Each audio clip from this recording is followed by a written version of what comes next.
sabi nga ng Senador Marcoleta, medyo parang puro ad hominem eh. Yun No, nga. ad hominem, pati yung usapin ng sose, Yun pati nga. usapin ng kung ano-ano, nabanggit.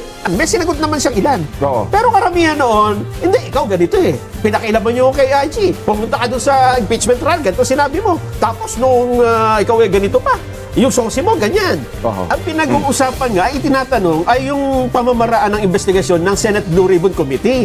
Pero ang mga kasagutan ni Senador Panfilo Lacson, pinakamarami, pumunta sa KIG. Yung SOSE, yung impeachment ni VP Sara. Ayun, oho. Ibig sabihin, mga kababayan, kung kayo po ay Nag-obserba. bukas lang, wala kayong papanigan, makikita nyo na po, makikita nyo na kung paano, kung sino umiiwas, di ba? Oh. Tiitin nyo, mapakinggan nyo ulit. Ang hindi masagot-sagot ni Senador Lacson ay yung pagkakabanggit niya na itong sina Adrian Bersamin. Bersamin. Oho. Tapos, ayaw mong imbestigahan, ang katanungan dyan ay malaking, bakit? At kung ano, medyo mahaba yung privilege speech sa Senador Ping Lacson, marami siya napuntahan kay IG, at kung ano-ano pa. Yun nga. Oo. Dito mga babayan, kung napanood nyo lang yung napakahabang sagot ni Senador Panfilo Lacson, mauunawaan ninyo na pumupunta pa rin po siya dun sa estratehiya na imbis na sagutin ng direkta ang katanungan at kung ano yung subject na pinag-uusapan, nilalayo niya yung usapan diyan, di ba? Ayun na nga. Kasi yun ang paratangan magkabilang panig pero sabi niya, daw nilalayo, sabi ni Senador Ping.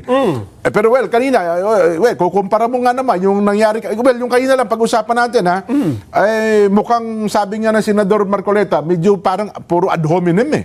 Yun nga. No, ad hominem, pati yung usapin ng sose, Yun pati nga. usapin ng kung ano-ano, nabanggit. Ang pinag-uusapan nga, itinatanong ay yung pamamaraan ng investigasyon ng Senate Blue Ribbon Committee.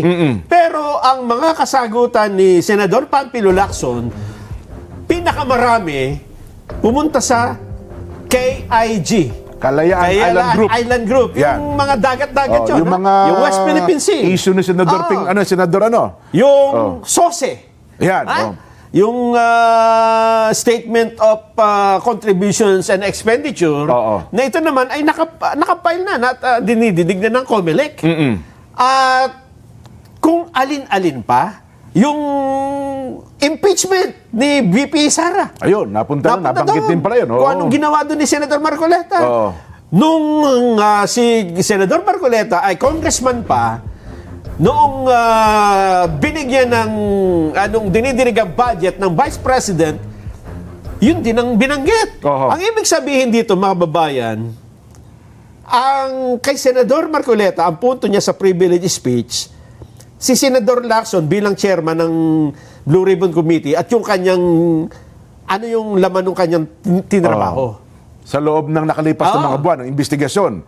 Kasi hanggang ngayon wala pang report. Oo. Di ba? Ang sagot ni Senador Lacson, imbis na sabihin, hindi, ganito po kasi yan. May sinagot naman siyang ilan. Oo. Pero karamihan noon, hindi, ikaw ganito eh. Pinakailaban niyo kay IG. Pumunta ka doon sa impeachment trial, ganito sinabi mo. Tapos nung ikaw eh ganito pa, yung sosi mo, ganyan. Oho. Ibig sabihin, mga kababayan, kung kayo po ay Nag-obserba. bukas lang, wala kayong papanigan, makikita nyo na po, makikita nyo na kung paano, kung sino umiiwas, di ba? Oho. Kung sino umiiwas sa investigasyon ng flood control project. Pati yung splice video napuntahan din Nga. Splice Hindi video. nga yun ang issue, di ba? Ang isa ho sa, tiitin nyo, mapakinggan nyo ulit. Ang hindi masagot-sagot ni Senador Lacson ay yung pagkakabanggit niya na itong sina Adrian Bersamin at si Trigib Olivar ay nagmaneho ng... Si ano yun? Sino pa? Si Yusek Bernardo. Ay, Yusek Bernardo. Pero yun daw kasi ang kanyang banggit doon, hindi naman yun nangyari sa Blue Ribbon Committee kundi sa DBCC meeting. Yun ang binabanggit niya. Ibig sabihin ba, hindi? Ganito yan dyan, ha? Ang ibig bang sabihin nito, kapag ka hindi nabanggit sa Blue Ribbon Committee, wala ka na ipatatawag na Well, testigo. ha? parang yun ang gusto niyang puntos eh. Nelson. Hindi pa, paano? Magsisimula pa lang kayo mag-investigasyon. Oo. Day one. Paano ka magpapatawag? Wala. Saan ka kukuha ng mga, di ba? Eh, siyempre, sa mga impormasyong galing sa labas, di ba? Oh. Eto, Senador, labag ba? Labag ba sa tuntunin na magpatawag ng testigo o ng resource person kung hindi nabanggit sa transcript?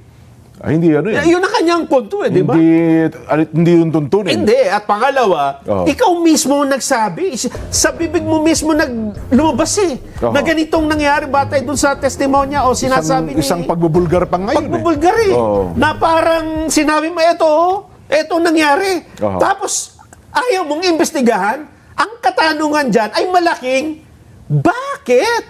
Yan. Pati yung 47 mambabatas daw.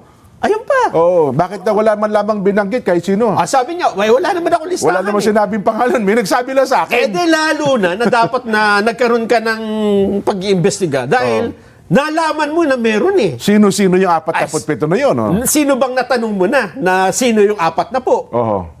Kung may nagsabi na nga sa'yo, ba't hindi mo pa inimbestigahan? Sino-sino yung mga yun? No? May lead ka na Oo. Ayan mga katanungan dyan. Mula simula naman daw, sinabi niya, hindi ko naman pinangalanan yung 47. Hindi ko nga alam kung sino-sino yung mga yun Ba't mo pa ipinload, di ba? Yun. Bakit mo pa sinabi? Anong bearing yan dun sa pag-iimbestiga mo na para bang ginawan mo pa nga ng di ba? Oo. Ng PowerPoint doon sa kanyang privilege speech. Yung una mong privilege yung mga tinatawag, contractors sa Ayun tawag. na, na yun ay, kung tutuusin, napaka-importanting part ng investigasyon. Hindi ko mo hindi nabanggit sa BRC, hindi mo na babaliwalain. Kung wala ka listahan, Oo. ba't mo pa ipinload, di ba? Yun na nga. Ano ba pinaasa mo ang taong bayan na meron ka mga maimbestigan, mabubulgar na contractor, pero wala pala, yun puro salitaan lang tayo dito dyan? Ganun ba yun? Hindi po pwede. Yun nga yan ang hinahanap ni Senador Marcoleta. Nasaan na? Oo. Ano naging resulta? Yes. Yung draft report, well, napuntahan din yung draft report pala, Nelson, ha? Kaya naman daw, hindi pala may labas-labas yun. Mismo daw si Senador Marcoleta, hindi pala pumipirme. Ayun nga. Tanong naman ni Mercola, bakit naman ako paper ba dyan? Hindi ko nga alam kung official yan Mamamalay mo, bandang araw, bigla mo itangging official yan, di May ba? 400 pages daw pala yun. Marami, kaya parang link na lang ang dapat pinakita. siguro, nilagyan nyo nung cover letter na piniliwanag nyo kung ano yan, di ba? Hindi basta isubo mo dyan, bahala na sila kung anong gawin, di ba? Yun.